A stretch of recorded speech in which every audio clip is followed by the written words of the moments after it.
So, what is the best way to set your intention?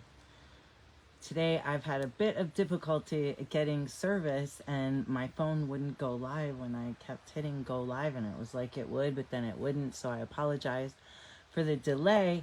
We're already running a little bit late because of the emergency alert that was scheduled for 2:20 today, and I didn't want to be on air or streaming when that emergency alert went on and interrupt any of our service or anything like that.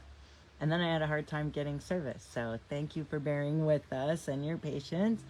But what I'd like to talk to you about is setting your intention. And maybe I didn't set my intention clearly enough to find what I was looking for before the show so that I could actually get the show going.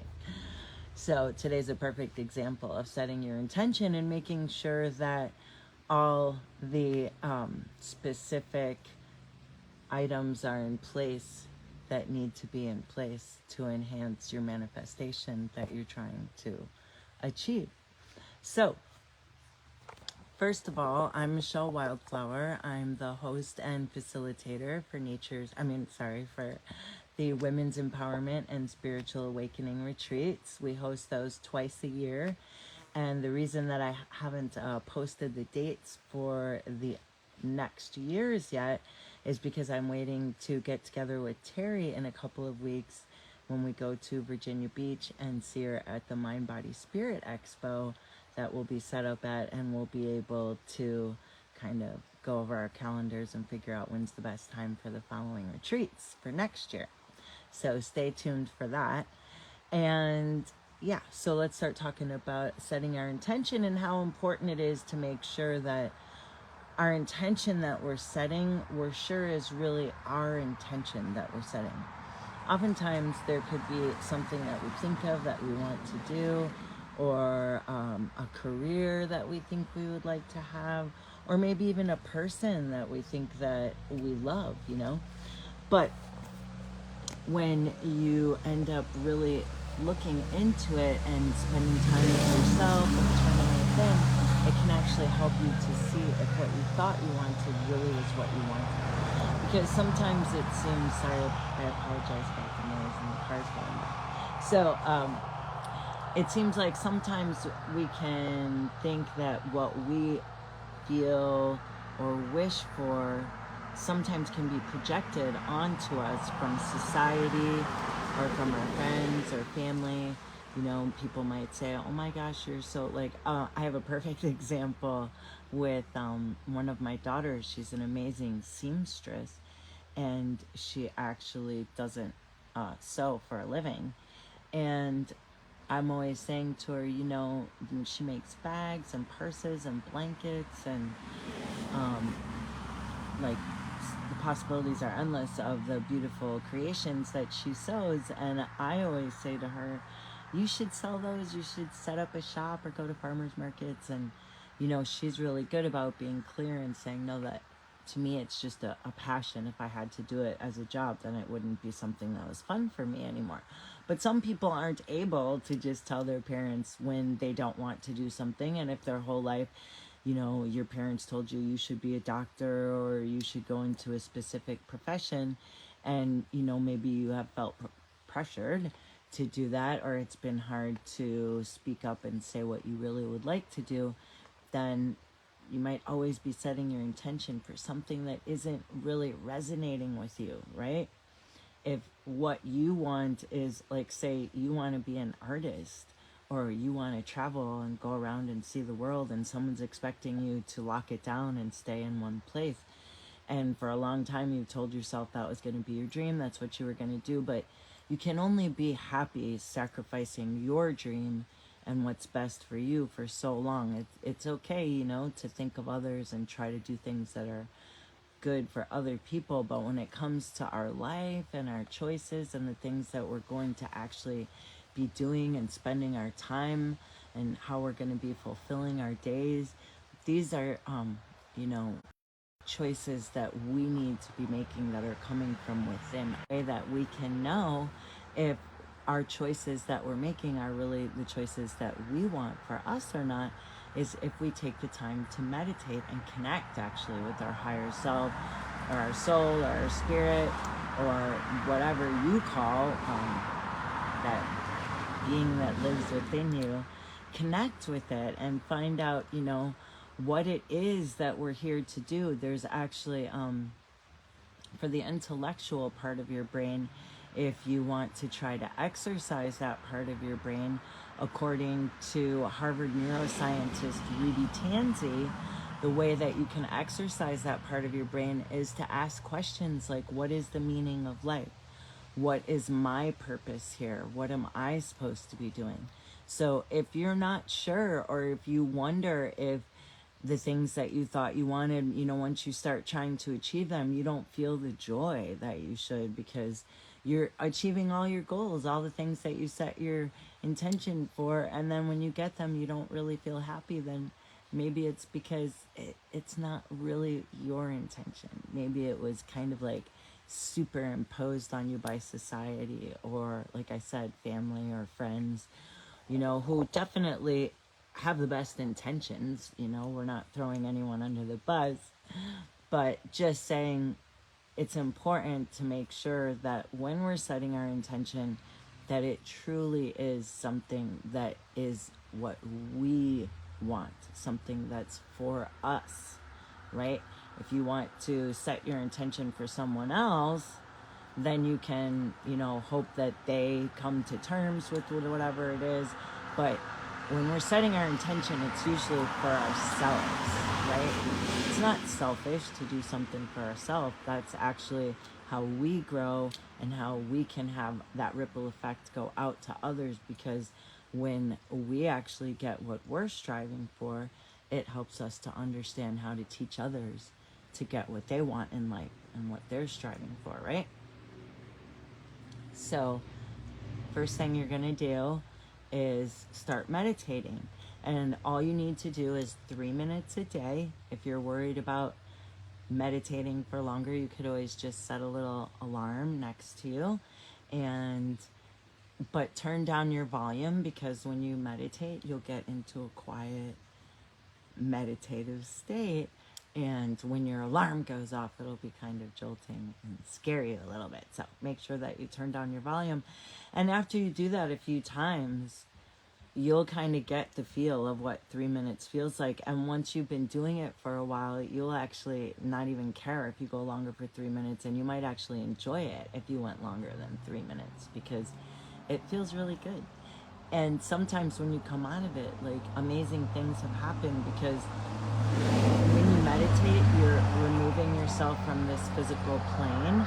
And I'm not going to get into like quantum physics and all that right now. That would be like a show for another time. But when we remove ourselves physically from this place and we take the time to go within, we're actually connecting ourselves with all the possibilities that there are out there, and put ourselves in receiving mode. If you're constantly thinking and wondering and questioning and deciding and trying to choose, then you're not really open to receiving, because there's so much going on if you're trying to figure everything out and control everything, right? So if you take the time to just remove yourself from the situation, quiet your mind, connect with this moment in time. It's this moment in time where all the potential is.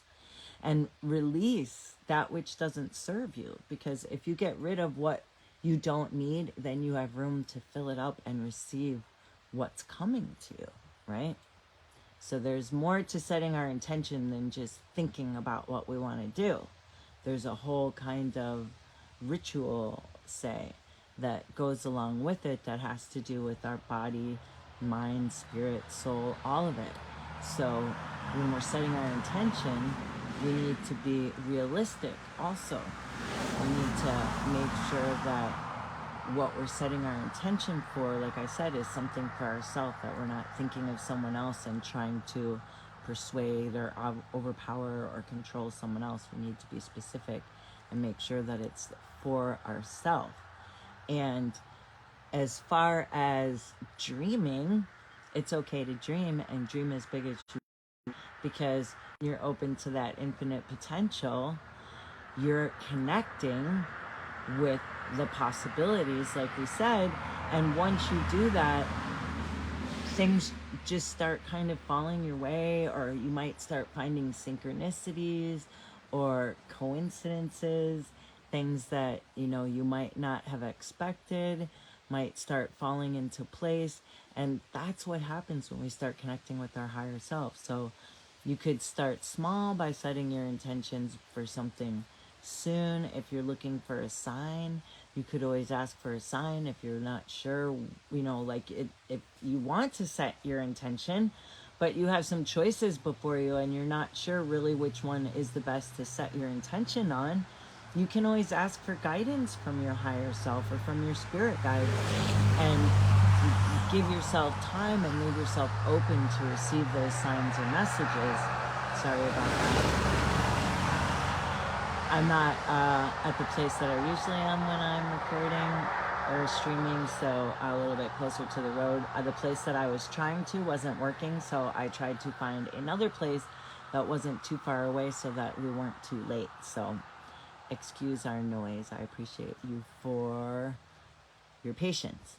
But anyway, so first thing you want to do is make sure that you meditate so that your intentions that you're setting are definitely your own. And if you're not sure, you can ask for signs from your spirit guides, from your from source, from the creator, God, Buddha, Allah, whatever you call the person, the energy that you want to connect with, or the spirit, the great spirit, maybe call it the great spirit.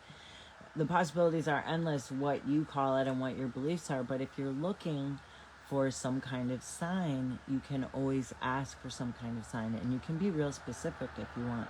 If you wanted to say, leave me a sign at this place, or when I see a specific, some people have like a butterfly that if it's a certain color, it reminds them of a loved one who passed or something like that. So you can be real specific if you want, or you can just ask for a general sign, but then you have to be open. It might be like on the car in front of you, or it might be like on the radio. They might say something that you just barely hear, and you're like, wait, did they really say that? It could be like in a commercial that you hear. The possibilities, like I said, are endless as to how you might be receiving information from the divine or other side, but you just need to leave yourself open to it. So once you have your intention and you've meditated on it and you're sure that that really is your intention, then there's a few different things that you can do.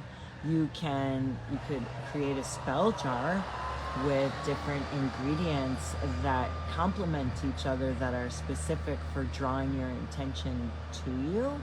You could use crystals and meditate with them, because when you meditate with the crystal, it actually amplifies your intention.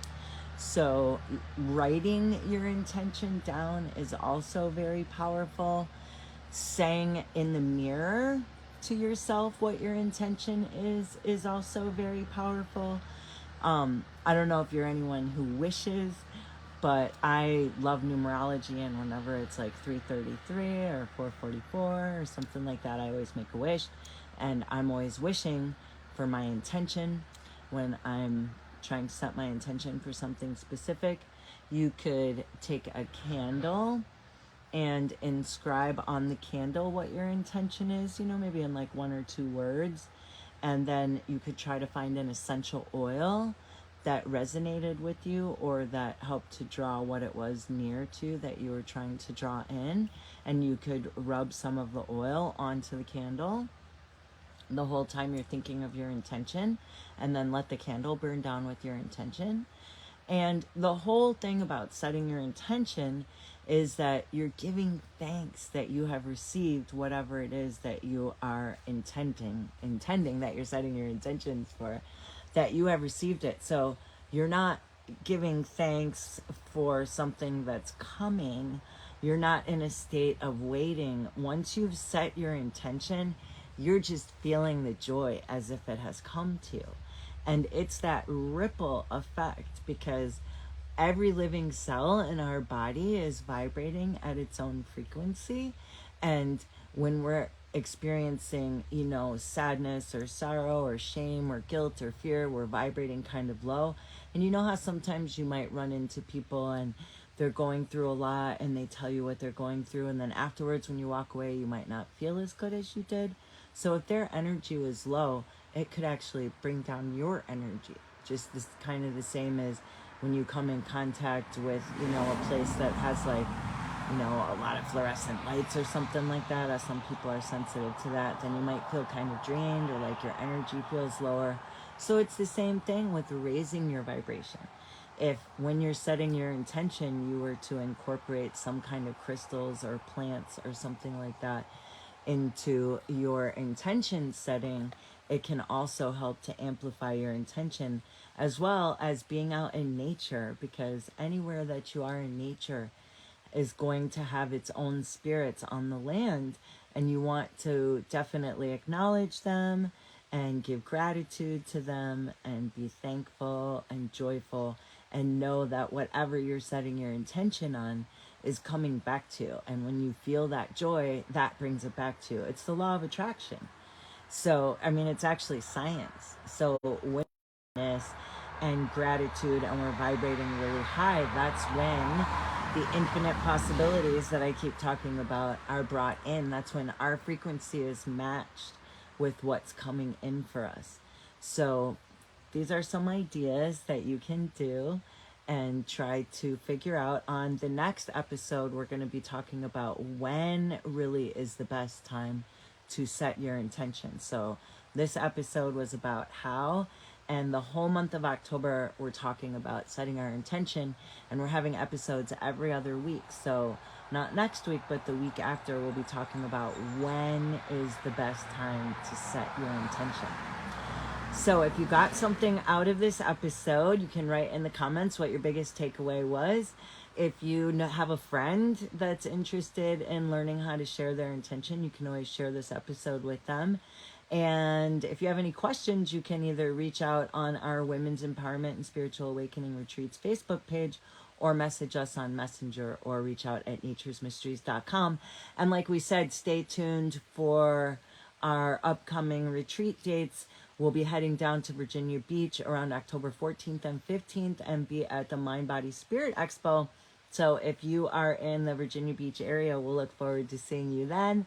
And thank you so much for taking the time to explore your spirituality and opening the door and seeing what the possibilities are that the universe is holding for you. Take care.